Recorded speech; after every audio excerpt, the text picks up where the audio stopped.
Mungkin sebagian pengguna mobil pernah mengalami kendaraan mobilnya mogok dalam perjalanan, sehingga pengendara mengharuskan memesan layanan pengiriman mobil. Dalam kondisi seperti ini terdapat dua pilihan, yakni towing atau derek. Mungkin sebagian sopir pernah kebingungan untuk memilih antara towing atau derek ketika harus mengirim mobil ke bengkel dengan kondisi mesin yang tak bisa dinyalakan.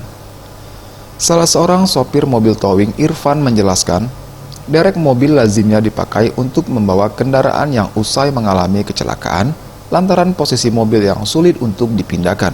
Sedangkan towing, yakni mobil yang mengalami mati mesin sehingga harus dinaikkan ke bak gendong.